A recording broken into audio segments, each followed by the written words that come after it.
నమస్తే రమ్మగారు. నమస్తే జయ. మంచి సరదా కథ ఏదైనా చందమామ కథ అయితే ఇంకా బాగుంటుంది రమ్మగారు. అంటే బాడీ షేమింగ్కి వాటికి పాల్పడుతున్నాను అలాంటివి అనుకోకండి. ఓకే. సో అలా అలా స్టోరీ కథని కథగానే అంతే అంతే వింటే బాగుంటుంది. పూర్వం అట హంసల దీవి అని ఒక రాజ్యం ఉండేది. మన హంసల దీవేనేమో. ఆ రాజుగారు హర్షవర్ధనుడు. ఆయనకి ఇందుమతి అని చక్కని కూతురు ఉండేది. భార్యా వియోగం కలిగింది చిన్నప్పుడే. అయితే ఈ ఇందుమతి దాదులే పెంచారు. పిల్ల మంచి యాక్టివ్, బాగా కథలు అవి ఇవి వినేది, జంతువులు అన్నీ తెలుసు. ప్రతిదీ ఉడతలు పిచ్చుకలు ఏవి దొరికితే వాటిని పట్టేసుకునేది. పిల్లలు భయపడతారు అని భయం లేదు. బాగా కథలు కాకరకాయలు వినేది. ఒక దాది అయితే అసలు పిన్ని పిన్ని అని ఆ దాదితోటే తిరిగేది బాగా. అయితే కొంచెం తెంపరిది పిల్లకి. జంతువులు అవి బాగా అలవాటైనవి, పేర్లు పెట్టి పిలుస్తుంది, దగ్గరికి వెళ్ళిపోతుందంటే భయం ఉండదు. ఒకనాడు ఏమైంది, తోటలో తిరుగుతుంటే అమ్మాయికి ఒక తొండ దొరికింది. టక్కిన పట్టుకుంది తొండాన్ని. మామూలుగా అసలు మనం చూస్తే అసహించుకుంటాం, అవును, భరించలేము, ఒక జుగుప్సగా ఉంటుంది. అసహ్యం కాదు, ఏదో గగురుపాటు జుగుప్స అలాంటివి వస్తాయి. పట్టేసుకుంది పిల్ల. పట్టుకుని ఏం చేసింది, వాళ్ళ నాన్న తోటలో కూర్చుని ఏదో ఎవరితోటో కబుర్లు చెప్తున్నాడు. టక్కిన నాన్న మీద తొండని విసిరింది. ఊరికే పిల్లలు చేస్తారుగా. ఆయన అని హడిలిపోయాడు. పిల్ల పక్కపక్క నవ్వి, ఏం నాన్న అంత చిన్న తొండకి ఎంత భయపడ్డావు, అది కనుక రేపు పెద్దదైతే ఏమైపోతావు నువ్వు అని అలా వేళాకోళం చేసింది. ఒళ్ళు మండిపోయింది పిల్లని చూస్తే. పెద్దది అవుతుందా అవని, అది పెద్దది అయ్యేదాకా నీకు పెళ్లి చేయని చూసుకో అన్నాడు. అనేసరికల్లా నవ్వారు అందరూ. ఒకళ్ళిద్దరు మంత్రులు ఉన్నారు. చిన్నపిల్ల, తనకేం తెలుస్తుందండి, పిల్లకి భయం లేదు, తెంపరిది అంతే, వాటన్నిటి పట్టుకుంటుందంటే రాజుగారు బిగిసిపోయాడు. అయితే మాత్రం ఆ తెంపరిది అయితే నేను కూడా తెంపరివాడిని అన్న మాట మీదే ఉంటా. తొండ పెరిగితే కానీ పిల్లకి పెళ్లి చేయను, నాది మాట అంటే మాటే అన్నాడు. అనేసరికి ఆ దాది బోరుమని ఏడ్చింది. అయ్యో ఇంకా నా చిట్టి తల్లికి పెళ్ళి అవ్వదేమోనని పిల్లని కావలించుకుని ఏడ్చింది. ఇందుమతి ఎందుకు పిన్ని ఏడుస్తావు, తొండ పెరగదు, ఇప్పుడు ఇంత ఉంది, నేను పెరగట్లా, అలాగే అది కూడా పెరుగుతుందంటే అయ్యో అని ఏడ్చింది దాది. అయ్యో కాదమ్మా, బ్రహ్మదేవుడి శాపం, తొండ పెరగదే పాప, ఇంతే ఉంటుందమ్మా అంది. అనేసరికి పిల్లకి ఎప్పుడు తెలిసింది ఏదో భయం కలిగే విషయం అని అర్థమైంది. దేవుడికి దండం పెట్టుకుంది. బ్రహ్మదేవుడా, నువ్వు శపించద్దు, ఈ తొండ మాత్రం పెద్దదయ్యేలా చూడు, లేకపోతే నాకు పెళ్ళి అవ్వదు అని దండం పెట్టుకుంది. వాళ్ళు ఏం చేశారు, రాజుగారి ఆజ్ఞ చొప్పున ఆ తొండని ఒక దీంట్లో పెట్టి, ఓ బోన్ లాంటి దాంట్లో పెట్టి అక్కడే తోటలోనే ఉంచారు. అది అటు ఇటు తిరిగేది, అక్కడే ఉండాలి, దాటి వెళ్ళటానికి వీల్లేదు. దాని చుట్టూతా వాళ్ళ ఉండేది. బ్రహ్మదేవుడి శాపం ఫలించలేదో, లేకపోతే ఇందుమతి ప్రార్థన బాగా ఫలించిందో, ఆ తొండ మామూలు తొండ కాదో, అదేమిటో పెరిగేది. నిజంగా తొండ పెరగవు, తొండలు చిన్న సైజులోనే ఉంటాయి. మరి తొండ ముదిరి ఊసరి వెళ్ళయిందని అంటారు, కానీ కాదు. ఊసరి వెళ్ళైనా ఇంత సైజు ఉండదు, అంతే ఉంటుంది, కొంచెం పెద్దదవుతుంది. ఓకే ఓకే, రవ్వ అంతేగాని మొసళ్ళు ఆ సైజులో రాదు. తొండ ఇంత ఉంటుందో అంతే ఉంటుంది. తొండల్లే ఇంత ఉన్నాడు అంటారు మన వాళ్ళు, అవును, అంతే ఉంటాయి అవి. ముదిరి అంటే ఏజ్ పెరిగే కొందికి దాని ఒంటి మీద రంగులు మారుతాయి బహుశా అంటారు. ఓకే, అన్ని తొండలు కావనుకుంటా, ఏదో ప్రత్యేక తొండ అట్లా అవుతుంది. అయితే ఏమైంది, ఎందుకు పెరిగిందో తెలీదు ఈ మొసలి. పైగా ఈ మన జాగ్రత్త సంరక్షణలో ఉంది కదా, వీళ్ళు బాగా పళ్ళ ముక్కలు కూర ముక్కలు అన్నీ పెట్టి దాని మామూలు తిండి కాక అది క్రమంగా పెరిగింది. రాజకుమార్తెకి ఇందుమతికి యుక్త వయసు వచ్చేసరికి తొండ ఒక మొసలంత సైజు వచ్చింది. అబ్బా, రాజు కూడా లోపల సంతోషం కలిగింది. పోనీలే, నా పిల్లకి అన్యాయం కాకుండా అది పెరిగింది, పిల్లకి పెళ్లి చేద్దామన్నారు. సరే, మంత్రులు వాళ్ళు ఏమన్నారు, పిల్లకి 16 ఏళ్ళు వచ్చినాయి, ఇంకా వివాహం చేయొచ్చు, మనం స్వయంవరం సాటిద్దాము, ఎవరికైనా చెబుదామని మంత్రులు వెంబడబడ్డారు. ఈయన అన్నాడు, అది బాగానే ఉంది, అయితే మనం తొండతో కనెక్షన్ పెట్టాంగా, ఓ పని చేద్దాం, ఈ తొండను చంపేయండి, దాని గుండె బయటికి తీయండి, దాన్ని ఒక గాజు సీసాలో పెట్టండి, రాజకుమారులందరినీ పిలుద్దాం, అది దేని గుండెకాయో ఎవడు కనిపెడతాడో వాడికి ఇస్తా ఈ పిల్లని అని పెట్టాడు రాజుగారు. అంటే మా జనాలు అందరూ ఏమనుకున్నారు, రాజు అయితే మాత్రం తండ్రి కాదు, అది తొండ పెరిగేసరికి ఈయన సంతోషించాడని చెప్పుకున్నారు. కాదు, నేను చాలా చండప్రచండుణ్ణి అని నిరూపించుకోవడానికి ఆ తండ్రి రాజుగారు ఈ మార్గం పెట్టాడు. అయిందా, ఇప్పుడు తొండని చంపారు. దాని గుండెకాయని ఏదో ద్రవ పదార్థంలో వేసి ఒక గాజు కుప్పే లాంటి దాంట్లో పెట్టారు. రాజకుమారులందరినీ పిలిచారు. బోళ్ళంత మంది వచ్చారు. అందరికీ తెలుసు ఇందుమతి అందగత్తె. హంసల దేవికి రాజుకు ఒక్కతే కూతురు, ఆయన ద్వితీయ వివాహం చేసుకోలే. ఎవడు పెళ్లి చేసుకున్నా హంసల దేవి రాజ్యం వాడిదైపోతుంది. బాగుందిగా, సూపర్. అందుకని జనాలు బాగా చేరారు. ఈ దాది పిల్లని పెంచిన దాదులు ఉన్నారుగా, వాళ్ళల్లో సీనియర్ ఉంది కదా, పిన్ని పిన్ని అంటుంది పిల్ల. అది అందరు రాకుమారులని చూడబోయి, అబ్బా చిలకల దేవి రాజకుమారుడు లక్షణంగా ఉన్నాడు, మన పిల్లకి ఈడు జోడు, ఈ పిల్లాడికి ఈ పిల్లనిచ్చి పెళ్లి చేయాలి. రాజు మీద మహామంటగా ఉంది ఆ దాదికి. ముందేమో ఏదో శాపం పెట్టినట్టు ఇది పెరగాలి, దీని పెళ్ళి అన్నాడు. తర్వాత అదేదో పెరిగి చచ్చింది ఎటాకోట. ఇప్పుడు మళ్ళీ ఈ గుండెగా ఆ గుండెని ఎవడు గుర్తుపడతాడు? అసలు తొండకి గుండె ఉంటుందని ఎవరికైనా అదేమో ఇంత ఉంటుంది. ఇప్పుడు ఈ గుండె ఈ మాత్రం ఉంది, ఎందుకంటే అది మొసల్ సైజుకి పెరిగిపోయింది కదా, దాన్ని ఎటా గుర్తుపడతారు? అందుకని ఈవిడేం చేసింది, ఈ చిలకల దేవి రాకుమారుడు బాగున్నాడు, జాగ్రత్తగా రాకుమారుడు కనుక ఈ హింట్ ఇచ్చామనుకో అది చెప్పేస్తాడు, మన పిల్లని వాడికి ఇచ్చి పెళ్లి చేసేయచ్చు అనుకుంది. ఓకే అనుకుని ఏం చేసింది, ఈ అంతఃపుర రక్షణ భారం వహించే వాళ్ళల్లో గూని వాళ్ళ బ్యాచ్ ఒకటి ఉంది. అందరూ కొద్దిగా వంగిపోయి ఉంటారు, కుర్రాళ్లే, 30 ఏళ్ల లోపల వాళ్ళు, 25-30 వయసు ఉంటుంది. గూని వాళ్ళు, వాళ్ళల్లో ఒకడు బలిష్ఠుడు, గూనుంది వాడికి, వాడు హెడ్. వాడిని పిలిచింది, ఒరే నీకు రహస్యం చెప్తా, నువ్వేం చేస్తావంటే చిలకల దేవి రాజకుమారుడి దగ్గరికి వెళ్ళి ఈ రేపొద్దున చూపించే గుండెకాయ తొండగుండె అని చెప్పాలని చెప్పు. చెబితే రాకుమార్తెని వాడికి ఇచ్చి పెళ్లి చేసేస్తాం. ఇది రహస్యం, ఎవ్వరికీ చెప్పడానికి వీల్లేదు. ఈ మాట చెబితేనే రాకుమార్తె దక్కుతుంది, చెప్పని వాడికి దక్కదు. నీకు మంచి బహుమానం ఇప్పిస్తా, ఎవరికైనా చెప్పావో రేపొద్దున పీక ఉత్తరింపించేస్తాను నీది అని బెదిరించింది. రాకుమార్తెకి తల్లికి హోదాలో ఉన్నది దాది. ఈ గూనివాడు గూనే కానీ వాడి మంచి తెలివి. వాడికి ఏమర్థమైంది, ఓహో ఈ సెంటెన్సే రాకుమార్తెకి పెళ్లి చేసుకునే కీవర్డ్, వాడికి ఎందుకు చెప్పాలి, నేనే చెప్పుకోవచ్చు కదా, ఊరు దుర్మార్గుడు. అలా ఊహ వచ్చేసింది. రాజుగారు ఏం చెప్పారు, ఎవరైతే ఈ విషయాన్ని ఈ గుండె ఎవరిదైనా అని చెప్పగలుగుతారో వాళ్ళకి అర్ధరాజ్యం ఇచ్చి రాకుమార్తెనిచ్చి పెళ్లి చేస్తామన్నారు. వాడు బాగా ఆలోచించుకుని ఇంటికెళ్ళి పడుకుని నిద్రపోయాడు. ఇక చిలకల దేవి లేదు, హంసల దేవి లేదు, పడుకున్నాడు. దాదేమనుకుంది, తను పోయి చెప్పింది కదా, తను వీడికి చెప్పింది, వీడు పోయి చెప్పొస్తాడు, తను వీడికి చెప్పాను, వీడు వెళ్ళి చెప్తాడు, వివాహం అయిపోయాక ఈ వీడిని సత్కారం చేసి వీడికి ఎదురు కొంచెం మంచి పదవి ఇప్పించి కాస్త డబ్బులు ఇప్పించచ్చని అనుకుంది. పిల్ల పెళ్ళైతే అంతకంటే ఏం కావాలి? అవును, ఇంతమంది రాకుమారులు వచ్చి పెళ్లి కాకుండా అయిపోతే ఎట్లా పిల్ల అని ఊహించింది. వాడు తెల్లారేదాకా మాట్లాడలా, ఎక్కడికి వెళ్ళలా. మర్నాడు పొద్దున ఏం చేశారు, మొత్తం రాజకుమారులందరినీ నుంచోబెట్టారు, రాకుమార్తెని చూపించారు. సౌందర్యవతి అయిన అమ్మాయి, దాన్ని గెలుచుకోవడానికి ఏం చేయాలో చెప్పమన్నారు. వీళ్ళు ఈ గాజు కుప్పె పుచ్చుకొచ్చారు, అందులో ఒక గుండు ఉంది, ఇది ఏ జంతువు గుండో చెప్పండి అన్నారు. ఒక్కొక్క రాజకుమారుడు ఒకడు కుక్కదన్నాడు, కోతిదన్నాడు, ఏనుగుదన్నాడు, అందరూ అన్నీ చెప్పారు, కానీ తొండ అనేది ఒక్కడు కూడా చెప్పలేదు. కనీసం ఎలా చూడు. అక్కడి నుంచి ఏమైంది, అందరూ రాజుగారు డీలా పడిపోయాడు, ఒక్కడు కూడా చెప్పట్లేదే, ఏం చేద్దాం అనుకుంటున్నారు. ఈ లోపల ఈ సైనికుల్లో నిలబెడతాడుగా ఈ గూనివాడు, వీడు అన్నాడు, మహారాజా రాకుమారులే చెప్పాలా ఎవరైనా చెప్పచ్చా అన్నాడు. ఎవ్వరు చెప్పినా సరే రాజుగారికి పౌరుషం వచ్చేసింది. నేను ఆడిన మాట తప్పను, ఇదివరకు అన్న మాట మీదే నిలబడ్డా, తొండ పెరిగితేనే పెళ్ళన్న, తొండ పెరిగింది అందుకని పిల్ల పెళ్లి చేస్తున్నా. ఇప్పుడు ఈ విషయం ఎవడు చెప్తే వాడికి ఇచ్చి మా పిల్లనిచ్చి పెళ్లి చేస్తా, వాడికి అర్ధరాజ్యం ఇస్తా, ఎవడు చెప్పినా సరే. కానీ తొండని చెప్పుండడు, బహుశా చెప్పలా. అసలు మొదటి పాయింట్ తొండ పెరిగితే అన్నారు, కానీ ఈ గుండె తొండదని ఎవరికి పెంచిన తొండను చంపుతారు అనుకోరు కదా, ఎవ్వరికీ తెలియదు. రెండో కంటి వాడికి తెలియకుండా జరిగింది అది. అయితే వీడేమన్నాడు, ఈ గూనివాడు, నేను చెప్తాను మహారాజా, ఈ గుండె ఒక తొండది అని చెప్పాడు. చెప్పంగానే సభాసదులంతా ఆశ్చర్యపోయారు. రాజుగారు చప్పట్లు పెట్టి శభాష్ అన్నాడు, నా దగ్గర ఉన్నాడు ఇన్నేళ్ళ నుంచి వీడు కాబట్టి ఇది తెలుసుకోగలిగాడు, కాబట్టి అబ్బాయి నీకు మా అమ్మాయినిచ్చి పెళ్లి చేస్తున్నాను అన్నాడు. మంత్రులు అందరూ బిక్కమొహం వేసరికి గూని వెదవా అది కూడా, పోని పనిచేస్తే పనిచేశాడు మన దగ్గర, వీడు గూనే పిల్ల సర్వరక్షణ సమన్వితంగా ఉండే పిల్లని రాకుమార్తెని గూని ఉన్న కుర్రవాడికి ఇచ్చి పెళ్లి చేయాలా, ఇంతమంది రాకుమారులంతా దెబ్బలో కలిశారు. సరే ఇంకేం చేస్తారు, సరే రాకుమార్తె కూడా ఒప్పుకుంది, ఇంక చేసేదేం లేదు. అయ్యో రామ్మా, వేరే దారి లేదు, నీకే ఇచ్చి పిల్లనిచ్చి పెళ్లి చేస్తాం, రేపే ముహూర్తం అన్నారు. ఇంతలో ఏమైంది, నలుగురు గూని వాళ్ళు కదా ఇక్కడ పని వాళ్ళు, అందులో ఒకడికి రాకుమార్తె లభించింది.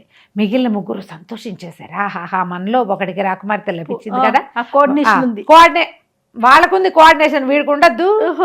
వీళ్ళు ముగ్గురు ఈ గూనివాడి దగ్గరికి వెళ్ళి ఏరోయ్ భలే సంపాదించావు రాకుమార్తెని, శభాష్, మనలో ఒకడివి, నీకు ఇలాంటి వైభవం పట్టింది, అర్ధరాజ్యం వచ్చింది, రాకుమార్తె దొరికింది, రేపు ఈ రాజ్యం అంతా నీదే, రాజుగారి అల్లుడివి, మా ముగ్గురికి మంచి మంచి బహుమానాలు ఇవ్వాలిరా, చిన్నప్పటి నుంచి మనం కలిసి ఉన్నాం ఆనంగాన్ని విన్నాడు. ఎవడరా మీరు, బోడి వేదాలు, మీరు పని చేసుకునేవాళ్ళు, నేనేమో రాజుగారి అల్లుడిని, పొండని ముగ్గురిని 3 తాపులు దన్నాడు. అటు ఇటు అడదిడ్డంగా పడిపోయారు. వాళ్ళలో బలిష్ఠుడు వీడే. రాకుమార్తె ఓ పక్కనే కూర్చుందిగా సభలో, అంతా చూసింది. అయ్యో పాపం, గురువాడో ఎవడో తండ్రిచ్చి పెళ్లి చేస్తానన్నాడు, ఇక తప్పదు ఎట్లాగూ. మరి సభాసదుల ముందు చెప్పాం కదా, ఈ ముగ్గురు అన్యాయంగా దెబ్బలు తిన్నారే అని ఓ దాసిని పిలిచి, వసే చెలికత్తెని పిలిచి, వాళ్ళ ముగ్గురిని రమ్మను, ఏమైనా బహుమానాలు అడుగుతున్నారుగా అవి మనమే ఇద్దామే అని చెప్పింది. చెప్పేసరికి సరే అది పోయి, ఆ దాసి పోయి రాకుమార్తె రమ్మంది, మీకు ఏమైనా బహుమానాలు ఇస్తానంది, రండి అంది. వీళ్ళు ఇక్కడ అవమానపడ్డారు కదా, వాళ్ళేమో రాకుమార్తె వెనకాలే అంతఃపురానికి పోయారు. ఆవిడేదో తిన్నది, అటు ఇటు తిరిగింది, వీళ్ళు ముగ్గురు వచ్చి నుంచున్నారు. నుంచునేసరికల్లా సరే ఆవిడ ఉండండి, మీకు ఏదైనా బహుమతి ఇస్తానని లోపల గదిలోకి వెళ్ళి తన పెట్టెలన్నీ తెరిచి వాళ్ళ కోసం నగలు బట్టలు కొంచెం వాళ్ళకి బాగుండేలాగా ఉండాలి కదా, అవన్నీ ఏరుకుంటోంది. ఇంతలో ఏమైంది, రాజుగారి భోజనాల వ్యవహారం అంతా అయిపోగానే కాబోయే అల్లుడిని వెంట పెట్టుకుని కుమార్తె దగ్గరికి వచ్చాడు. ఈవిడ ఉలిక్కిపడి, ఈ రాజకుమార్తె ఈ గూని పెళ్లి కొడుకు ముగ్గురు గూని వాళ్ళు ఫ్రెండ్స్ని కొట్టాడు, ఇప్పుడు వాళ్ళని అంతఃపురంలో చూస్తే ఇప్పుడు ఏమంటాడో, వాళ్ళ మీద జాలిపడి దెబ్బలు తిన్నారని పిలిస్తే ఇప్పుడు ఇక్కడికి వచ్చి తంతాడేమో, మా నాన్నతో చెప్పి ఏదైనా చేయిస్తాడేమో అని, అబ్బాయిలు ఒరే ముగ్గురు, మీ ముగ్గురు ఈ పెట్టెలో కూర్చోండిరా, నేను వాళ్ళకి కనపడకుండా ఉండండి, నేను వస్తానంటే రాకుమార్తె నగలు బట్టలు పెట్టే భోషాణ పెట్టెలు ఉంటాయి కదా, 3 పెట్టెల్లోనూ ముగ్గురు గూని వాళ్ళు ఎక్కి కూర్చున్నారు, మూతలేసేశారు. ఈ అమ్మాయి బయటికి వెళ్ళింది.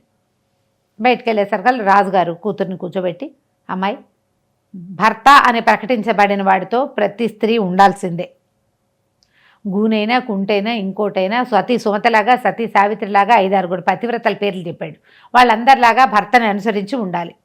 అసలు మహారాజుల్లోనే కొంతమంది గూని వాళ్ళు ఉన్నారు, నీకు తెలుసా ఓహో అని, ఫలానా రాజు కన్ను కనపడదు, ఫలానా రాజు పొట్టివాడని 5-6 రాజుల పేర్లు చెప్పి బోళ్ళంత స్పీచ్ ఇచ్చి, కాబట్టి నేను ప్రకటించిన ఈ గూని అబ్బాయి నీకు మొవ్వరుడు, నువ్వు ఇతనికి తల వెంచుకుని ఉండాలి, ఆయన్ని చిన్నపుచ్చకూడదు అల్లుణ్ణి, ఎవ్వరూ రాకుమారులు కూడా చెప్పలేని మహా రహస్యమైన విషయాన్ని ఈయన గారు చెప్పాడు కాబట్టి ఈయన మహానుభావుడు అని చెప్పేసరికి వాళ్ళు ఒప్పుకుంది. సరే నాన్నగారు మీరు ఏదంటే, అసలు పెళ్ళే చేయడు అనుకున్నాం, పెళ్లి చేశాడుగా, చేస్తున్నాడు కదా, సరేనన్నది.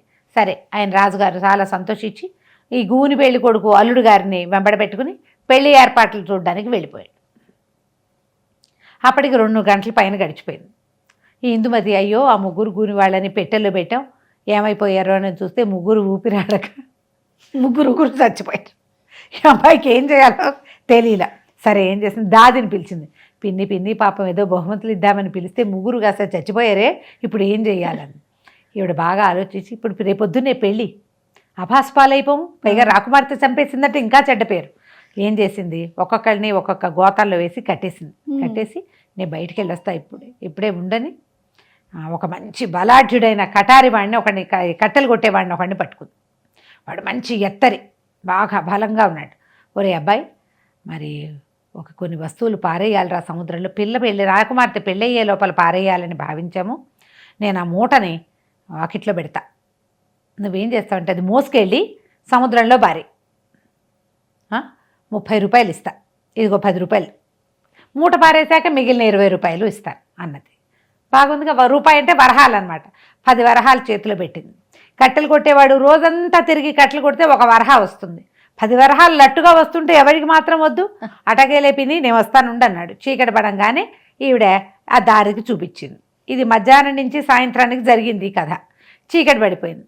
ఆ ఊరికి సముద్ర తీరంలోనే ఉన్నది ఆ దీవి కదా, అది చిలక హంసల దీవి అంటే సముద్రం పక్కనే కదా. సరే ఏం చేశాడు, వాడు వచ్చి అంతఃపురం లోపల భాగంలో మూట కట్టి ఉన్న ఆ మూటను పుచ్చుకుని భుజాన్ని వేసుకుని తీసుకుపోయాడు, సముద్రంలో బారేశాడు. అక్కడికే వచ్చి డబ్బులు తీసుకోవాలి. వీడు వెళ్ళంగానే పిన్నిగారు ఏం చేసింది, దాది పిన్ని ఆ 2వ మూట తెచ్చి అక్కడ పెట్టింది. వీడు అది పారేసి వచ్చాడుగా, వెనక్కి వచ్చేసరికి అలా మూట అక్కడే ఉంది. ఇదేమిటి అని ఆశ్చర్యపోయాడు. ఆ దాది అంది, ఇదేరా ఈ మూటలో రహస్యం, నువ్వు పారేసావా, నువ్వు అక్కడ పడేసి రాగానే పరిగెత్తుకుంటూ వచ్చి ఇక్కడ కూర్చుంది, మళ్ళీ పారేసిరా అని వాడు తిట్టుకుంటూ 2వ మూటను కూడా పారేసి వచ్చాడు. మళ్ళీ వచ్చాడు, మూడోది ఉంది అక్కడ. మళ్ళీ వచ్చిందా అని ఆశ్చర్యపోయాడు. అవురవురా, ఇది మళ్ళీ ఎందుకు వస్తుంది, దీని సంగతి నేను చూస్తానని మూడోసారి కూడా మూట మోసుకెళ్ళి సముద్రం దగ్గరికి వెళ్ళాక మూట ఉడదీశాడు. మూట ఉడదీస్తే అందులో చచ్చిపడి ఉన్న గూనివాడు కనపడ్డాడు. పాడేసరికి అలా, ఊరి గూని వెదవా, నడిచొచ్చేస్తున్నావా, నీ సంగతి చెప్తానుండని వాడి దగ్గర కట్టెలు కొట్టడానికి గొడ్డలుంది, 3-4 ముక్కలు చేసి సంచిలో పడేసి సముద్రంలో పారేశాడు. 3 మూటలు వెళ్ళిపోయినాయా. వీడు మళ్ళీ డబ్బులు పుచ్చుకోవడానికి వచ్చాడు. వచ్చేసరికల్లా సరిగ్గా అప్పుడే ఏమైంది, ఈ గూని పెళ్లి కొడుకు రాకుమార్తెని కడసారి ఒకసారి చూసుకుని వెళ్ళి అంతఃపురానికి వెళ్ళి రెస్ట్ తీసుకువాడికి ఒక భవనం ఇచ్చారు పెళ్లి కొడుక్కి. రాకుమార్తెను చూసి వెళ్దామని అంతఃపురంలోకి ఎక్కుతున్నాడు. ఈ వెనకాల నుంచి వచ్చిన కట్టెలు కొట్టేవాడు తెల్లబోయాడు. వీడు దుంపదేగా 2 సార్లు మూటగా పారేసి వచ్చా, 3ఓసారి వచ్చాడు, ముక్కా చక్కా చేసి పారేసానే, మళ్ళీ వచ్చాడు వీడు. వీళ్ళు నలుగురని వాడికి తెలియదు కదా, వాడే వచ్చేస్తున్నాడు అనుకున్నాడు. అనుకున్న, ఓరి గూని వెధవా, నువ్వు ఇట్లా వచ్చేస్తావా, అదే శనని చెప్పింది అవ్వ, ఆ పెద్ద పిన్న ఏం చెప్పింది ఇందాక, ఇక్కడి నుంచి పారేయాలి, ఇది పారేస్తే కానీ పెళ్ళి అవ్వదండి, నువ్వు మళ్ళీ వచ్చావు, నీ సంగతి చెప్తానుండని వెనకాల నుంచి ఆ గొడ్డలు అదాట్న విసిరేశాడు. విసిరేయంగానే వాడు బుర్రకు తగిలి వాడు తట్టబడి పడిపోయాడు కిందకి. పడిపోగానే వీడు ఏం చేశాడు, ఒక బస్తా ఏదైనా ఉందే అని అటు ఇటు వెతుకుని, అక్కడ నిజానికి సంచి లేదు, సంచిలు వెళ్ళిపోయినాయి, వీడే వెతుక్కుని ఏదో ఒక గోను సంచి లాంటి దొరికితే అందులో ఈ గూనివాడిని పడేసి పట్టుపోయి 4 కట్టెలు వెలిగించి ఈ గూనివాడిని తీసుకుపోయి అందులో పడేసి సంస్కారాలు కూడా బూడిద చేసేసి ఆ బూడిదంతా సముద్రంలో పోసి అర్ధరాత్రి దాటిపోయాక వచ్చాడు. ఇదంతా అవ్వద్దు కార్యక్రమం. మళ్ళీ పెద్దమ్మ పిన్ని డబ్బులు ఇస్తావా అని వచ్చాడు. ఆ గూని వెధవ బలివాడమ్మా, ముక్కలు చేసినా వచ్చాడు, ఈసారి మాత్రం నేను పొడి చేసేసాను అన్నాడు. ఏ గూని వెధవని చేసావు రా నువ్వు అని. ఏమో జల్తారు బట్టలు వేసుకున్నాడు, మూటలో ఉన్నవాడు మాస్టి గుడ్డలు వేసుకున్నాడు, వాడిని ముక్కా చక్కా చేసి సముద్రంలో బారేసా, ఇక్కడ మెట్లెక్కుతున్నాడు అంతఃపురంలో, వాడి ధైర్యం చూడు, జల్తారు బట్టలేసి పెళ్లి కొడుకు అవతారంలో ఉన్నాడు వాడిని ముక్కా చక్కా చేసేసాను, కాల్ చేశాను. ఆనంగానే ఈవిడ అటు ఇటు చూసింది, దాసుల్ని ఒక్కొక్కరిని పిలిచింది. పూసే వాడు ఏడే పెళ్లి కొడుకు అంటే ఎవరికి లేడు అనగానే ఓహో అసలు వాడినే వీడు పొట్టను పెట్టేసుకున్నాడని.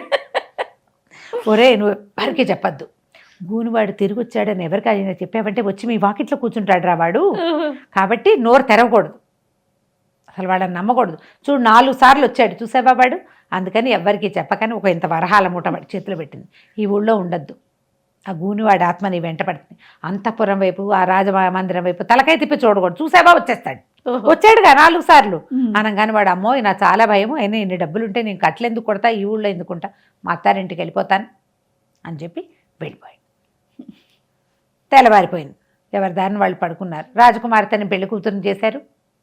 పెళ్లి కొడుకుని చేయాల్సిన వాళ్ళ చుట్టాలు పక్కాలు ఎవరు లేరు, ఆడెవడు లేడు, ఎవరు వాడిని ఏమీ చేయలేదు.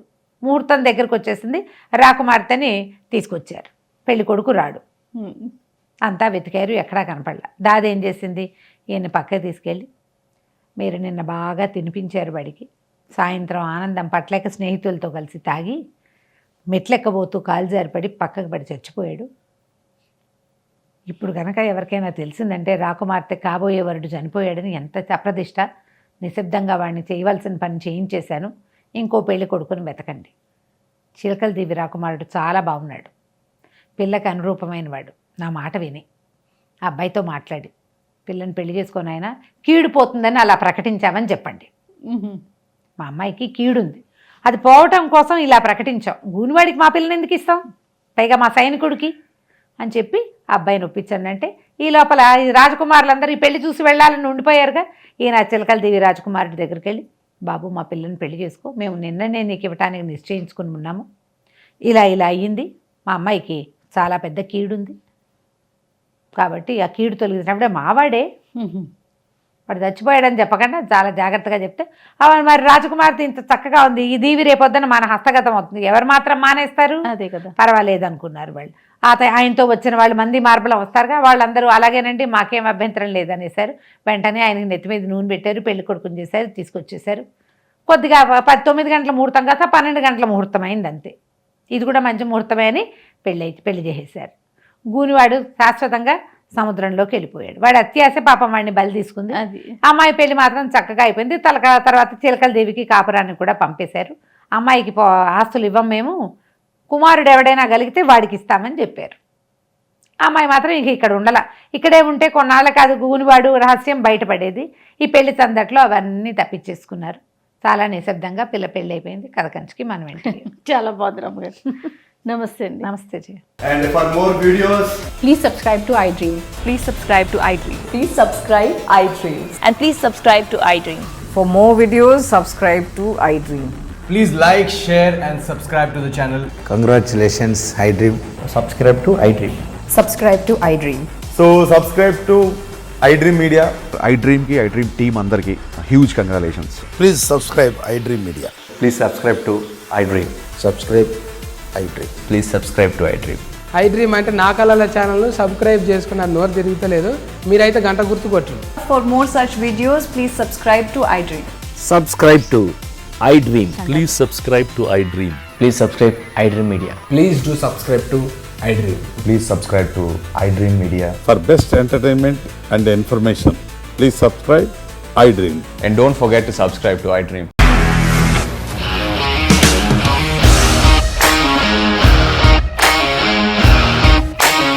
ఇండస్ట్రీలో కమిట్మెంట్ ఇష్యూస్ వస్తే నీకు కూడా వచ్చినట్టు మార్నింగ్ తీసుకెళ్ళారంటే కొట్టి పడేస్తారు.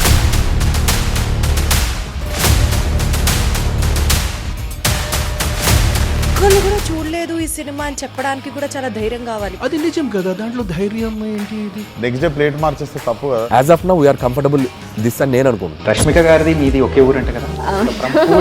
నీకు కోపం వచ్చిందంటే బాగా తిట్టేత్తరా? తిట్టేద్దామండి. నిజంగా గేమ్ ని ఎలా చేంజ్ చేయగలిగారు? ఏపీఎస్ఎఫ్సి వాళ్ళకి 6 నెలల్లో నేను 6 లక్షలు కట్టా. బిజినెస్ చేయాలనుకుంటే it is as difficult as riding a tiger.